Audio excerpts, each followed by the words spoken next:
Halo, bertemu lagi dengan saya, Samuel Perningotan S. AMD, peserta Laksal CPNS Kulangan 2, PPSDM Provinsi Sumatera Utara tahun 2022, Angkatan 12, Kelompok 3 nomor absen 26.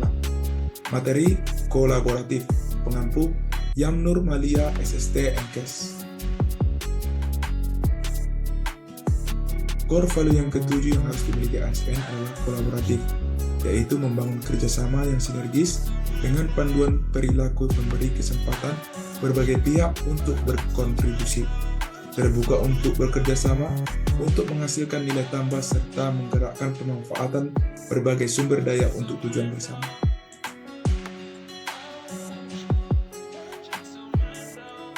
Kolaboratif governance dalam artian sempit merupakan kelompok aktor dan fungsi. Ansel dan Gasa menyatakan kolaboratif governance mencakup kementerian institusi pemerintah untuk pelayanan publik.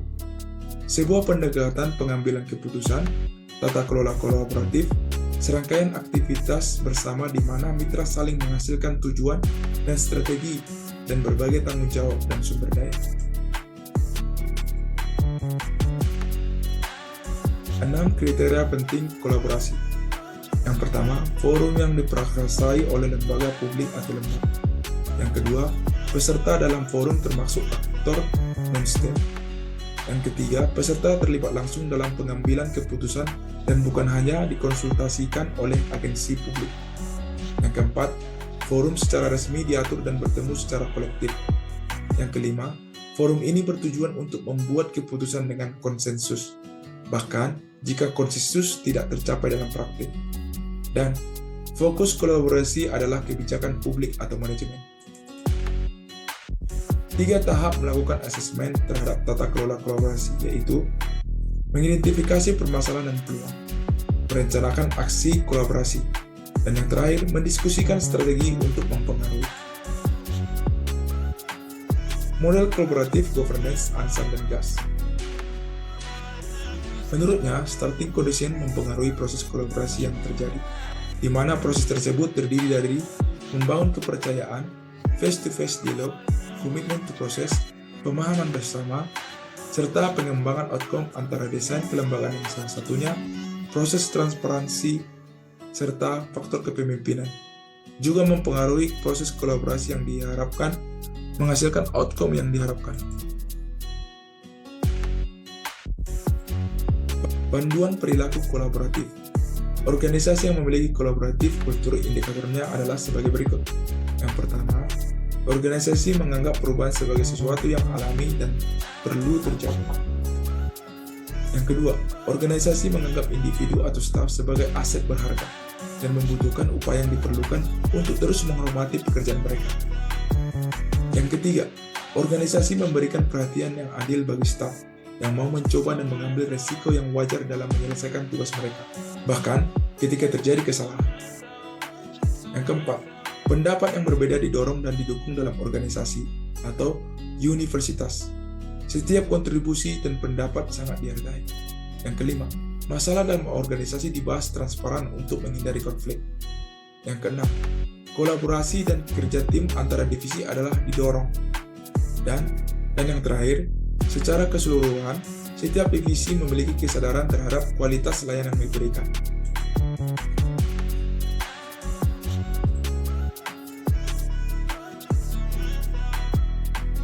Berikut adalah aktivitas kolaborasi antar organisasi. Yang pertama, kerjasama informal, perjanjian bantuan bersama, memberikan pelatihan, menerima pelatihan, perencanaan bersama, menyediakan peralatan, menerima peralatan, memberikan bantuan teknis, menerima bantuan teknis, memberikan pengelolaan hibah, dan menerima pengelolaan hibah.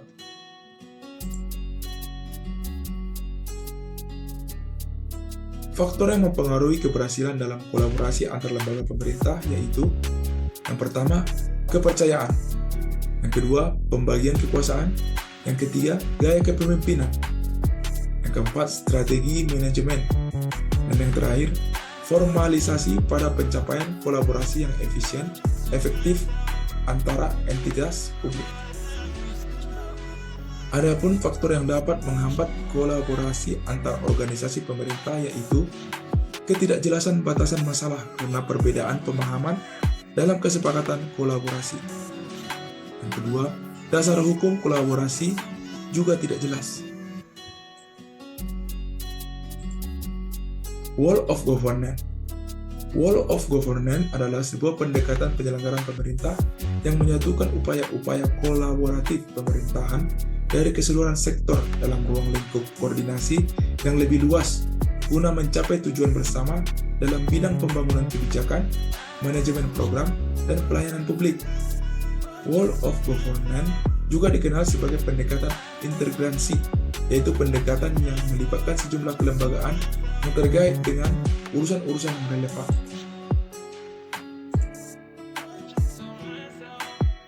Praktek Wall of Governance.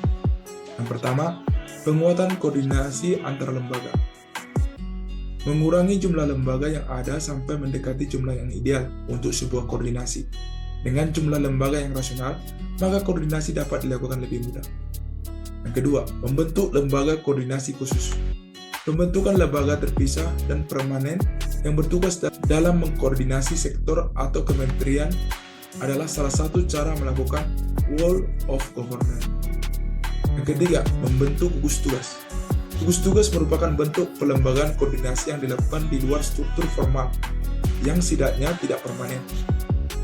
Dan yang terakhir, koalisi sosial. Koalisi sosial ini merupakan bentuk informal dari penyatuan koordinasi antar sektor atau lembaga tanpa perlu membentuk perlembagaan khusus dalam koordinasi ini. Tantangan praktek Wall of Governance. Kapasitas SDM dan institusi. Kapasitas SDM dan institusi-institusi yang terlibat dalam Wall of Governance tidaklah sama. Perbedaan kapasitas ini bisa menjadi kendala serius ketika berdekatan Wall of Governance.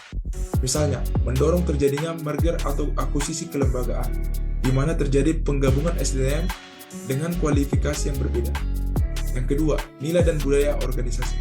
Seperti halnya kapasitas SDM dan institusi, nilai dan budaya organisasi pun menjadi kendala manakala terjadi upaya kolaborasi sampai dengan penyatuan kelembagaan.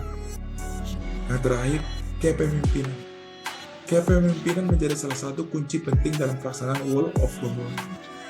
Kepemimpinan yang dibutuhkan adalah kepemimpinan yang mampu mengakomodasi perubahan nilai dan budaya organisasi serta meramu SDM yang tersedia guna mencapai tujuan yang diharapkan. Tingkat birokrasi yang mengkungkung birokrasi pemerintah saat ini dapat dihilangkan. Calon ASN muda diharapkan nantinya menjadi agen perubahan yang dapat mewujudkan harapan tersebut. Pendekatan Wall of Governance yang telah berhasil diterapkan di beberapa negara lainnya diharapkan dapat juga terwujud di Indonesia. Semua ASN, kementerian, lembaga, pemerintahan daerah, kemudian akan bekerja dengan satu tujuan, yaitu kemajuan bangsa dan negara Indonesia. Berikut adalah salah satu contoh kolaboratif dengan memberikan kesempatan kepada berbagai pihak untuk berkontribusi.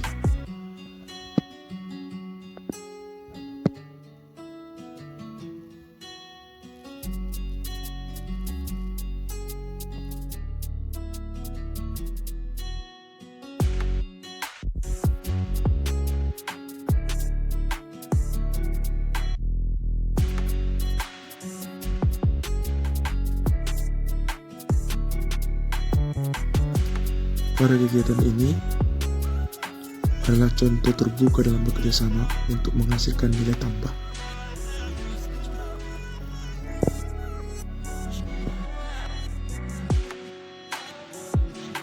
Di kegiatan ini bekerjasama dengan berbagai instansi. Sekian dan terima kasih.